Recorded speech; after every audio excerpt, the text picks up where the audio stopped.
Hi, my name is Prakash Patel and you're watching allaboutimport-export.com. In this video, I would like to cover the technology tools needed for import-export business. So at the end of this video, you will get pretty good idea about why should you have these technology tools for your company, who should use these technology tools, and what are those tools. So let's start with why should you have these tools in the first place. Import-export business is I would consider as a little different business than your traditional local business you're dealing with. Either it could be a manufacturing and supplies to your local customers, retail businesses in your local regional areas are different than import-export business. And why they are different? Because you're mainly dealing with foreign countries where you may not know your prospects. You may have some geographical barriers. You may have communication barriers. Your prospect could be in totally different time zones, or maybe you're not comfortable with your prospects. So technology tools will provide you the comfort level to deal with your prospects, and slowly you can convert those prospects into your customers. Who should use these tools in your company?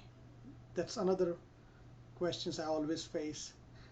It depends on your size of a company, your current position. If you just started import-export business for your company, you could start with a dedicated person assigned for this job or yourself.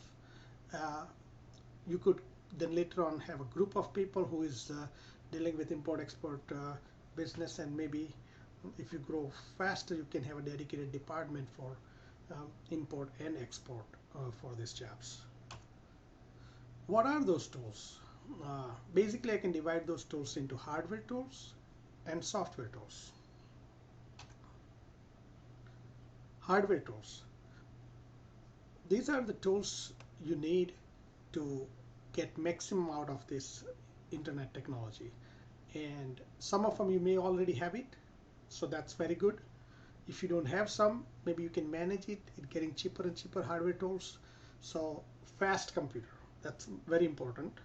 Not older than 2 years. High-speed internet access. These two are the most important out of all, and they are the backbone of your productivity. So you got to make sure that you have fast computer and high-speed internet access. You definitely need some of the peripherals to make sure that you can take advantage of some of the software tools, and those are the peripherals like speakers with volume control, headphones, webcam with microphone, access to the printer, and external backup drive. The reason I like to list the external backup drive here because that backs up your data regularly. Data is the most important piece of your business, and if you lose data, you can lose a lot of productivity. So make sure your backup drive is already installed and you're backing up regularly. Software tools. Some of the tools, again, you might already using it, you already have it. That's excellent start, but if you don't have it, go ahead and manage those softwares, which will definitely help you. And there are tons of other softwares, but I would like to at least start with some of the basic tools like email account, email usage. You should have it. Most of the people have it right now.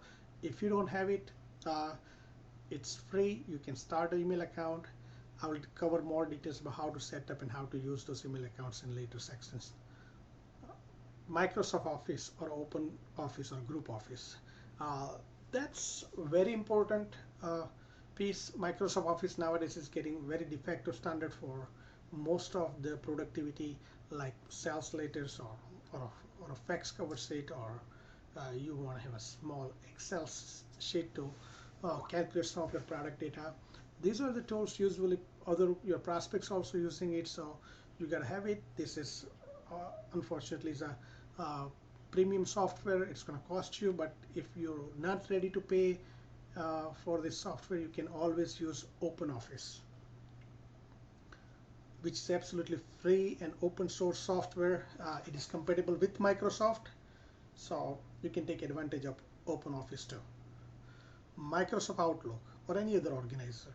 Basically, that is needed for managing your contacts, managing your calendar events, managing your email in a one place.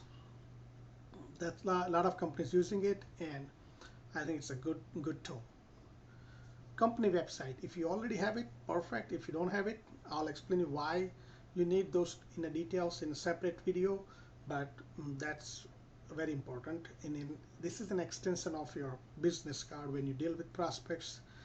If you have a website, they'll get the information right away about where your company is located at, what kind of product and services you're offering, what are your customer testimonials, how can they contact you. All those details are in website, so that gives a very good start with your prospects. Skype, it's a software, it's a free software to basically communicate with your prospects in different part of the world. It is getting very uh, growing software. Once you install on a computer, you basically start with communicating with your clients or prospects via text messages, video, audio, or even you can share some presentation for PowerPoint presentation or some other presentation with your client sharing the screen. So very powerful software, absolutely free, uh, tons of features there. So I'll explain you more details in a separate video, but this is one of the most important software tool I think for import-export business. Trade portals. These are some of them are free trade portals you can start with, and then you can have a premium services. But Alibaba and Global Source are two of the trade portals I like it personally. I use it daily. Uh, these are the trade portals, and there are so many other trade portals, maybe not as popular as these two, but could be specific to your industry and needs. But you can start with one of these portal. I think you can get a lot of contacts with your customers. Social networking, and some of the people might be surprised. They might be familiar with Facebook, MySpace, social networking like Orkut or Twitter. They say, why do you need for business? And I'll explain in more details. But this is another important software tool to start your contacts, and we'll discuss in more details in later videos. So now you know why should you have these tools, who should use these tools, what are those tools. So in next video I will cover the specific software tools in more details to explain you how you can set it up and how you can use them. So stay tuned. Thank you.